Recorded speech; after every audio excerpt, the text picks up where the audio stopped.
বর্তমানে ঢাকার মানুষের কাছে খুবই জনপ্রিয় একটি বেড়ানোর জায়গা হচ্ছে জুলাই গণ অভ্যুত্থান স্মৃতি জাদুঘর। জাদুঘরটি সম্প্রতি উদ্বোধন করা হলেও এরই মাঝে এটি ঢাকার মানুষের কাছে খুবই জনপ্রিয়তা পেয়েছে।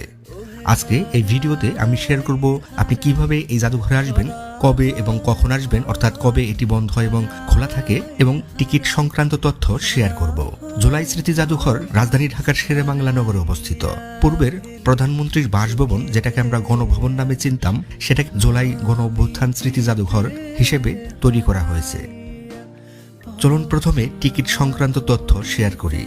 এই জাদুঘরের প্রবেশ টিকিটের মূল্য হচ্ছে 3 থেকে 12 বছর বয়স যাদের, তাদের জন্য 20 টাকা, আর 12 বছরের উপরে যাদের বয়স তাদের জন্য 50 টাকা।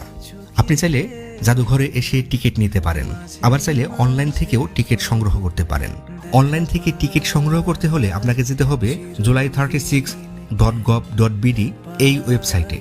তবে আসার আগে আপনার অবশ্যই জেনে নেওয়া উচিত এই জাদুঘর কবে বন্ধ বা খোলা থাকে।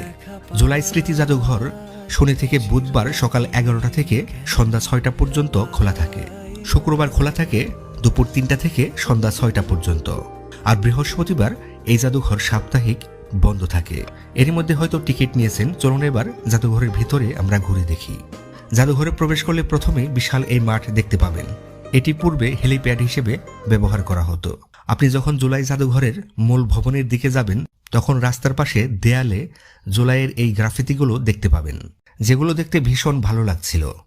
আরও একটু সামনে গেলে পিলখানা হত্যাকাণ্ডের উপর এই ভাস্কর্যটি দেখতে পাবেন।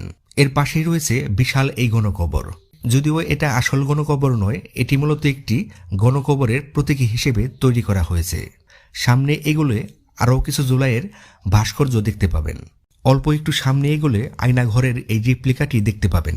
আয়নাঘর কেমন ছিল, সেখানে কি কি হয়েছে, এই সব কিছুই এই ভবনের ভেতরে তুলে ধরা হয়েছে। এখন আমি আছি এই জাদুঘরের মূল ভবনের ভেতরে। দ্বিতল বিশিষ্ট এই জাদুঘরটিতে জুলাইয়ের আন্দোলনের সময়কার বিভিন্ন ঘটনা তুলে ধরা হয়েছে। এখানে শুধুমাত্র জুলাইয়ের গণ অভ্যুত্থানের ঘটনাই তুলে ধরা হয় নাই, সে সাথে এখানে শাপলা চত্বরের ঘটনা এবং পিলখানা হত্যাকাণ্ডও তুলে ধরা হয়েছে। এই জাদুঘরটি আকারে বিশাল। সম্পূর্ণ এই জাদুঘর ঘুরে দেখতে চাইলে আপনার অনেক সময় লেগে যাবে, তাই যথেষ্ট পরিমাণ সময় হাতে নিয়ে তারপরে এই জাদুঘরে আসার চেষ্টা করবেন। পরিবার নিয়ে একদিন বিকালে চলে আসতে পারেন জুলাই গণ অভ্যুত্থান স্মৃতি জাদুঘরে। পরিবার নিয়ে সুন্দর সময় কাটানোর জন্য এটি একটি আদর্শ জায়গা।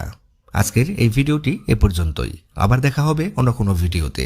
ভালো থাকবেন সবাই। আল্লাহ হাফেজ।